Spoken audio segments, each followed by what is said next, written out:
परम पूजनीय महाराज जी, आपको सादर प्रणाम। महाराज जी, मैं आपका सत्संग काफी समय से सुन रहा हूँ। महाराज जी, मुझे मेरे क्रोध पर निरंतर नहीं रहता। मैं हमेशा सबकी मदद करता हूँ, या ये कहूँ कि लोग हमेशा मेरा फायदा उठाते हैं। पहली बात तो आप अहंकार के बैठे हो कि मैं सबकी मदद करता हूँ। तुम में है क्या जो तुम मदद कर सकते हो? क्या है तुम में मदद कर सकते हो? ना तुम्हारे में बुद्धि है, ना बल है, ना इतने बड़े धनी हो, कुबेर का खजाना तो है नहीं, और बुद्धिमान ब्रह्मा वाली बुद्धि तो है नहीं। तो आप क्या मदद कर सकते हो किसी की? क्या मदद कर सकते हो? व्यर्थ का अभिमान क्यों रखते हो?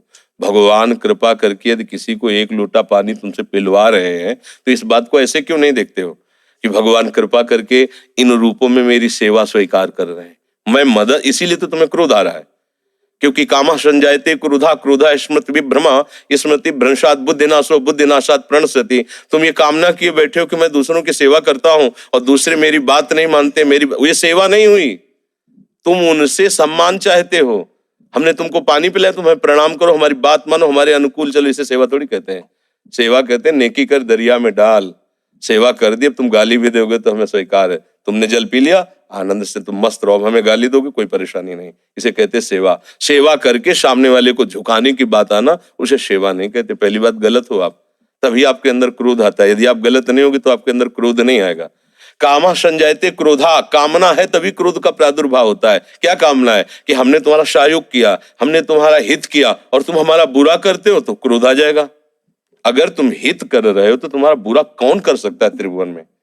किसी की ताकत नहीं। हमारा कर्म ही बुरा हमारे सामने आता है। जैसे हम अभी वर्तमान में वो पाप नहीं किए जिसमें हमारे ऊपर ब्लेम लगाया गया है। इस समय तुम बिल्कुल निर्दोष हो, लेकिन वो दोष जो तुमने गुप्त रूप से किया तुम्हें बख्शेगा नहीं। तुम लाख जगह रो, लाख जगह तुम प्रार्थना करो, वो तुम्हें दंड दे के रहेगा। कर्म बड़ा बलवान होता है। तो पहली बात तो ये छोड़ो कि आप किसी का हित करते हो। बात ये सोचो कि भगवान कृपा करके हमसे हित करा रहे हैं, और किसका? वही इन रूपों में आ रहे हैं। आप उनको मनुष्य समझकर, अपने को बड़ा समझकर, फिर दोष हो जाएगा। शास्त्र की बात मानो।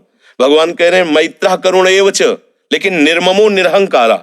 सबसे मित्रवत व्यवहार करो, ममता न करो, सबको सुख प्रदान करो, लेकिन अहंकार न करो। ये अहंकार ही तो क्रोध रूप में परिणित हो रहा है भैया। दोष को खुद पकड़े हुए और दूसरों पे दोष देखते हो, कैसे सुधार होगा? बात समझो, यहाँ मुंह छुपरी बात नहीं होगी। तस्मात् शास्त्रम प्रमाणम ते कार्याकार्यो व्यवस्थित हो। सही बात सुनने के लिए भी छाती में बल चाहिए। बोलने की तो बात जाने दो, सही बात सुनने के लिए हमारे अंदर बल चाहिए। अगर तुम इस बात को सुन ले, समझ गए, तो तुम गृहस्थ में रहते हुए भी महाशक्तिशाली बन सकते हो। पर आज हम क्या है कि शक्ति खुद अपनी खो रहे हैं, इसीलिए क्रोधित हो रहे हैं। कमजोर क्रोधित होता है, बलवान क्षमावान होता है। बलवान क्रोधित नहीं होता है, कमजोर को क्रोध आता है, कामना युक्त को क्रोध आता है।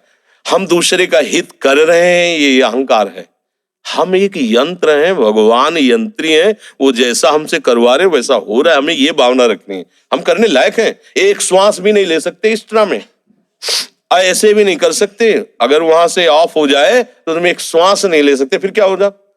एक कदम नहीं चल सकते, फिर क्या होगा?